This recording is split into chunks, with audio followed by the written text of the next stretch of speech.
Won't work? I'll take one apart and show you. I'll show you the right way to install stone veneer. So, Don, what do you get going here today? Tommy, this is a console that we're building for the powder room. Nice. I think it's going to look great. What happened to all this plumbing here? I've never seen anything like this before. There's already rot going on in that trunk. So what have you found up here? Well, a bit of a surprise. It's really the classic plumber's lament. Nice. See this main roof form? We're just going to pull that forward so it's even where this existing deck is. Definitely says mid-century modern. Money's in the details. That is beautiful.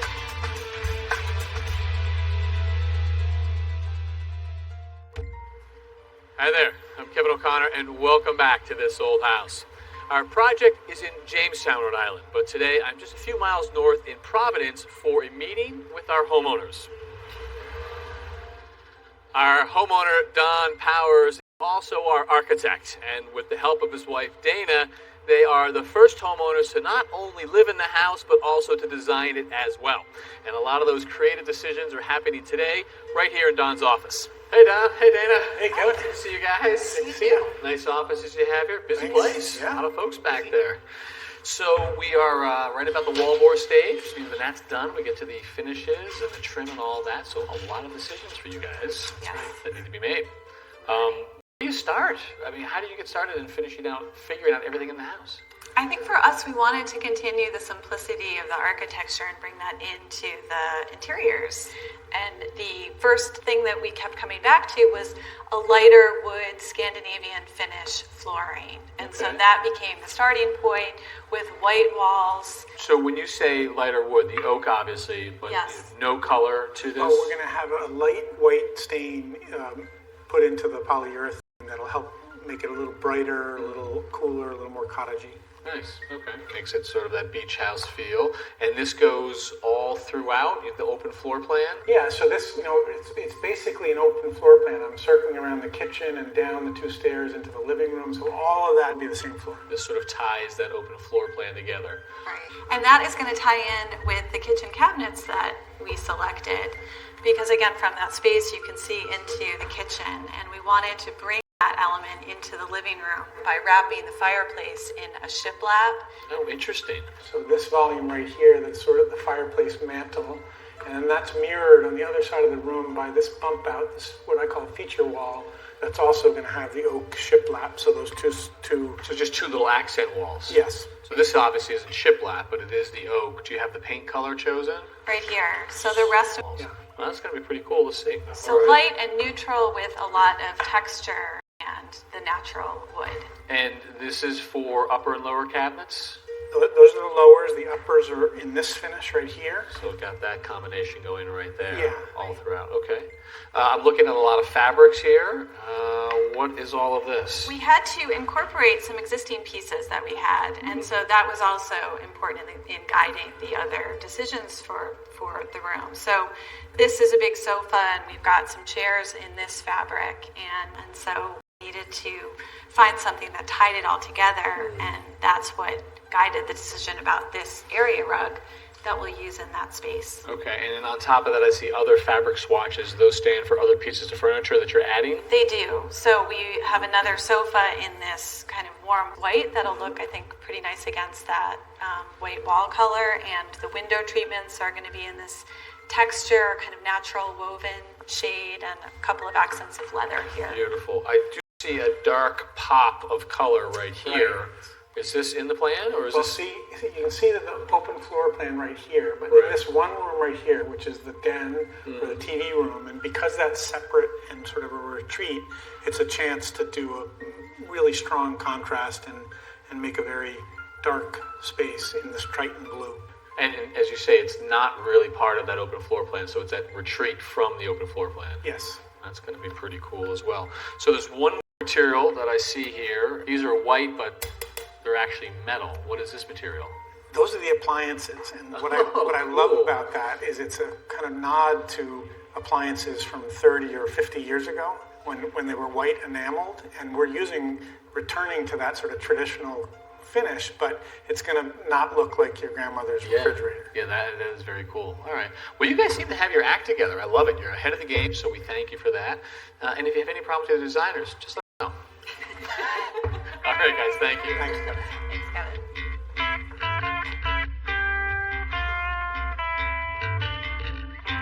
Wall-hung toilets have become much more popular in this country on new bathroom installations. For years, we've seen them in Europe, and they're trending locally for a couple of reasons. One is they leave a little bit more space in the bathroom, and they're also more hygienic, easier to clean and to keep clean underneath. But the installation is a little bit different. Josh Jordan's helping us with our plumbing today. What's the layout here, my friend? The layout is we have a vanity that's going to go right here, custom tile shower going there, freestanding tub going here. Okay, good. And normally we would be putting a regular conventional toilet in, which would get roughed in. Normally you would roughen a toilet 12 inches off the wall through the floor. Right to the toilet. So they make this pre-made carrier. It's all made out of steel. And what happens is this carrier is designed to be secured to the wall. And now the carrier can carry the weight of the toilet and a person on it.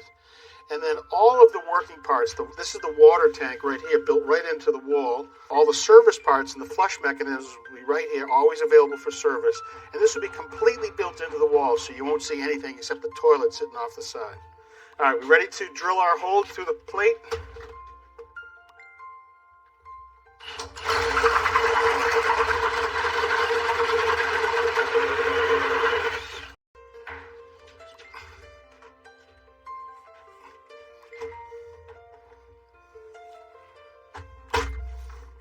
Okay, so let's secure that in.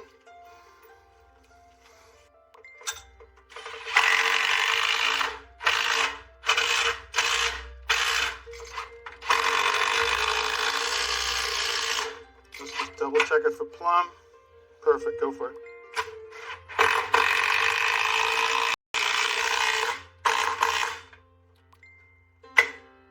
Yeah, go for it.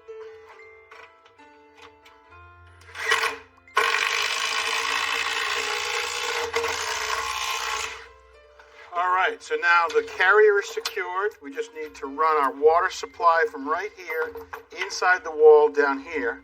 And then this rough is complete. Let's just put the walls in and you'll be back after that, right? Thank you, Josh. Nicely done. No problem. This is our idea house in Narragansett, Rhode Island. It's where we like to test out our new products and ideas. Today we're looking at some stone veneer for the living room. Our mason is Buck. Hi, Buck. How you doing? Good. So, what is this? Some manufactured thin stone veneer. Actually, it looks pretty good.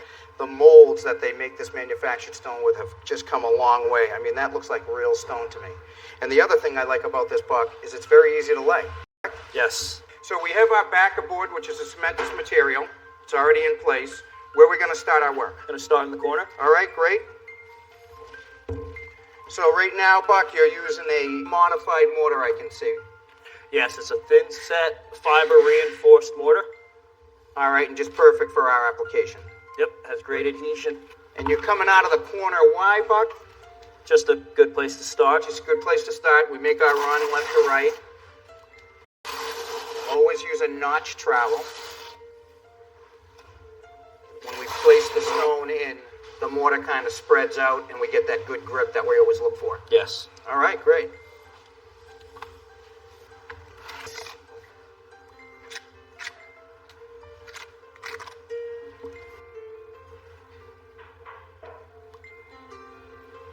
Nice. So, Buck, that's why you can see why we butter the back of that stone.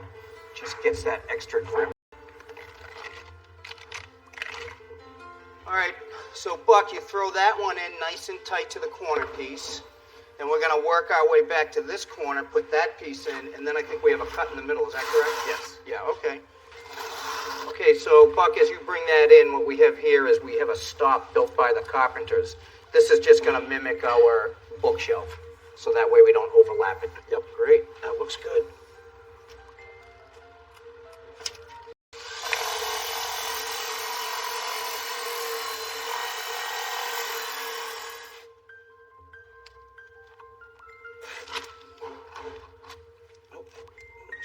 Nice. All right.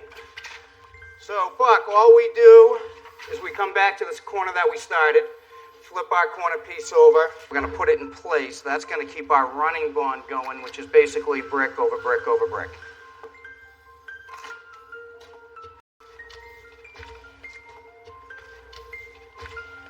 All right, so this is looking great, Buck. So what do you think? Another 2-3 days to finish this up? Yeah, 2 days. Okay, it's really looking great. Can't wait to see it when it's done. Me too. All right, Buck.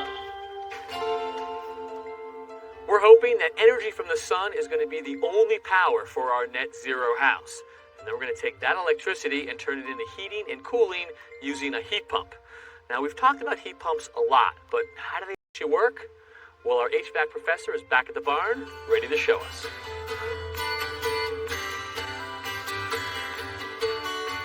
Richard, for years you have told us with a heat pump that you're installing a lot of these days, that it has the ability to find heat even on the coldest of days. That's right. That's a hard thing to get your head around. In order to understand it, though, we're going to start with a basic understanding of air conditioning. Okay, so this is a little mock-up of how every air conditioning system around the planet works.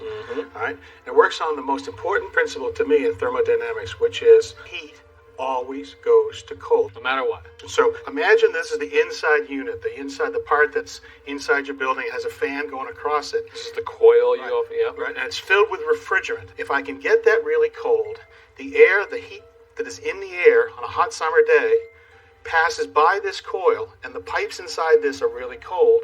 The heat has no choice but to be absorbed into the refrigerant. Make something cold, put it here, heat comes to Right. it. And simply put, now that heat that's now trapped inside that refrigerant moves through the piping, through a compressor. The same law happens. If this is really hot inside the refrigerant piping now, and even though the air outside is warm, or slightly warm, it's still going to be, heat is going to go to the cooler air. So it's 90 degrees outside. That's right. So long as this is more than 90 degrees, let's call it 120. That's right. It thinks the 90 is cold. It has no choice. So it's going to go to that. Heat goes to cold. So now that dumps out. Now this gets a little bit cooler coming back. And now we just have to make that refrigerant really cold, cold, cold again. Okay, so cold here attracts the heat. Hot here dumps the heat. That's right. This is the part that doesn't make any sense. Right. How can you have something that is both colder than the warm inside air, but then hotter than the hot outside air? The same thing is both things. Well, if I can compress a refrigerant, it has no choice but to get hot, okay? Now, any gas will get hotter if you compress it. This is a perfect example here. This is a little sample unit now. This is just filled with air, and you can see there's a little piece of cotton right here. Whoa, air. So not even refrigerant, just air. It's a gas. So okay? air works the same way. What'll happen is we'll compress that air and get it so hot we'll get to the flash point that it'll light it up. I don't believe this. Watch this. I don't believe this. See it? You see it? Okay. You just lit that on fire. All right. With It was compressed for air? a second, but it helps you understand that if we compress the gas, and it's directly proportional to the change in pressure too. It'll get hotter as I compress it more. So that's what this is doing. That's right. Okay, and this has one speed. Now, So this gets that little bit of gas that picked up heat from inside, you make it super hot. now I could get up to 150 out here. I can get really hot, right? Yeah. But now I dump the heat to outside. Now, how do I get it cold again? Well, just like when we compress a gas, it gets hot. If we release the gas and get it to a lower pressure, Just the opposite. it'll get cold. So that every single air conditioning system has a valve like this called an expansion valve. So here is the high pressure refrigerant right here. hot. Right. And now it goes to a little tiny needle valve. So the best way to understand that, so this is a can of compressed air, but it's actually in a liquid state inside the can. Because it's so compressed. Right. And this needle right here is very similar to the expansion valve. So you can see right here I have a digital thermometer. 82 degrees. Okay, so now, Oh, look at it drop. Wow. We've already lost 20 degrees. And that's just air. that's just air. Holy So in the mackerel, you're in 40s, the and feel 40s. the can. That is oh yeah, it's like a block of ice. So with this type of refrigerant, we could get as low as minus 37. Okay? And so that's what's going on So where? it's the same process. That expansion valve, when it releases, it lets it go into large space and just drops that and makes that coil really, really cold. We pick up the heat inside the billions and billions of times every hour of the day worldwide in every basic air conditioning system. That's sort of how I make a hot day comfortable. Right. How do I make a really cold day comfortable? We want to just reverse everything that we got here. Right here, we've got a cold coil here and hot outside. We want it just to be the opposite. We want it to be cold, and we want it to be really cold. So just like you said, even if it's hot outside, so long as it's hotter the heat's going to move. Correct. Now you're saying that so long as, if it's cold outside, as long as it's colder, Right. the heat will move again. If that refrigerant got down to minus 37 and there was 0-degree air around it, There's 37 Heat. degrees of temperature. heat would go to cold, to go into that cold refrigerant. Okay? So you pick up heat, the compressor pumps it up, gets it hotter. That coil is now hotter. The cold air that's in the room goes across that coil that's hotter. The heat gets Heat dumped goes to to the cold, house. goes into the building. Now what do you got to do? You got to go back through a different expansion valve because now we got to get that outside coil again cold. So again. valve is there, just pointed in the opposite It's direction. a different valve, but it has to go in the opposite direction. Huh. All right. So you could have two separate systems: a heating system moving this way and a cooling system going this way. The way that we can use the same equipment to do both functions is an ingenious device called a reversing valve. Now this sits right here, and the compressor always puts out the hottest refrigerant. So if I look here, it normally would come right here, and it goes right to, in the air conditioning mode, goes right to the outside coil. Remember, we want it to be hotter outside. Now, if I switch the thermostat and I say, let's now go to heating of the building, here's the hot refrigerant going right inside the building. It's just Right? a simple little gate. that's Absolutely, gonna just let it go. moving back and forth between air conditioning and heating. Ah, man, it doesn't look like magic. That's right. But It's is. just brilliant. It's just absolutely brilliant. This technology is pretty basic, you know, and what the complaint was with heat pumps, you get to 30, 35 degrees outside, and you often had to have electric strip heat or backup heat. Right. And it really was a nature of this level of technology. The compressor was just on at 100 miles an hour and then off. And these fans were on and they were off. And that expansion valve just opened and closed. And so what happens is it would gather a little bit of heat and then it would rest and it wouldn't be able to keep up. It was Every time it rested, was the just heat would leave the house. Right. And So all the modern systems, the inverter style heat pumps, what happens is it has, let's take the compressor for example. This compressor now, instead of being on at full blast, this thing has 150 different speeds.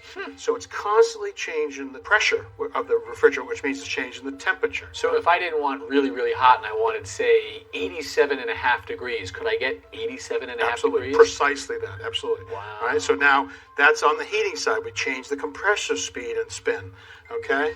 The expansion valve, remember the expansion valve? That just was a simple open, close, 400 different positions in 3/8 of an inch of travel.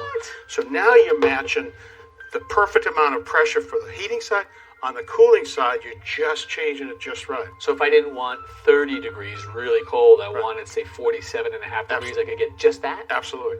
And then also these fans. Now the fans are all ECM fans, which means they're going to spin in concert with the expansion valve and the compressor. So all the fans will also change their speed. ECM's what, electronically? Electronically commutated motor. Right, So okay. here, if you look here, the regular fan was always on, right? Yeah. But this would be like adding a dimmer to it. So now as you need less, it would just change it. So Okay, an ECM motor gives you that control, that Absolutely. variable speed. Right. Here's our reversing valve we talked about, remember? Here's the expansion valve right here. Here's the compressor. And then two lines right here that are going to either send heat into the building or send heat out of the building. And wherever that heat is, it's going to go to cold. You have demystified a very complicated subject. Thank you. If I there's hope a fifth or sixth law of thermodynamics, we'd name it after you. Nobody can spell it. Nice job. We love it when the homeowner gets involved with the renovation. On this project, Don is not only the architect, he wants to get involved with the build. So Don, what do you get going here today? Tommy, this is a console that we're building for the powder room. I wanted to do something that was like the rest of the house, this mix of old and new. So we've got this console I had designed and welded up over Steel here. frame, yeah. Steel frame. Okay. And then we're going to top it with this 100-year-old oak top. Red oak, yeah. Looks like you resawed that out of a couple of joists. I can see the tenons on the ends there. Yeah, I think it was a door jamb in a barn. And what we did is we sawed it down the middle, laid it out, surfaced both things to make them the same thickness, and then joined it together with dowels. Great. All right, and this is the sink you want to use. This is the sink. All right, so that sink is going to sit on this table. This is pretty narrow. Yeah, the sink will sit a little bit out from the edge. Okay, so it's going to be proud here. Right. All right. And the reason for that is the powder room is so narrow that we need room for that door to swing. Oh, there's a door that Yeah. swings right here. Right. Oh, that's a good idea. Yeah. All right, so I see you've got some of this laid out. So looks This is the width of the cabinet, countertop right here. Right. I see you've got a couple of different layout lines here. You're just trying some different things. Yeah, I was just playing with what was the right amount of overhang for this beam relative to the sink right here. Okay, so have you decided which one you're going to do? It's the second one in. So we're going to cut this line across here, then you're going to go straight over, and then cut the length. Right, and then we're going to need to cut a 4-inch.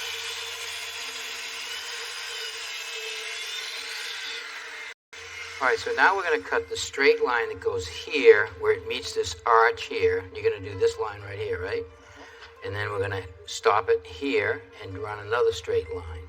What I want to do is I want to drill a hole right here to act as a relief right here to soften that inside corner so it's not a real sharp corner. And to do that, we're going to drill a hole with a plunge cutting router and use a spiral up cutting bit to pull this all the stuff out.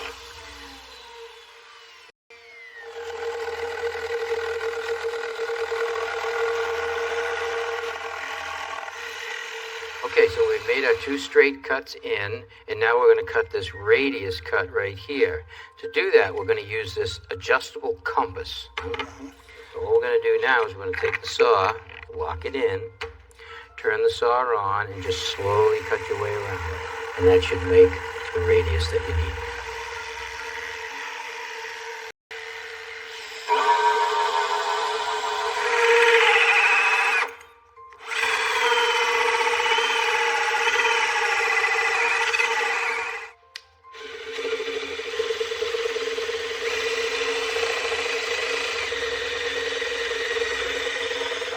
Let's try it on the frame. Grab the sink. Put that on there, and I'll get the faucet, see how that looks. The pipe down the hole. Okay, good. I'll have to hold this because I don't want it to fall over. Nice. I think it's going to look great. I think so too. Thanks, Tommy. All right, let's take this apart.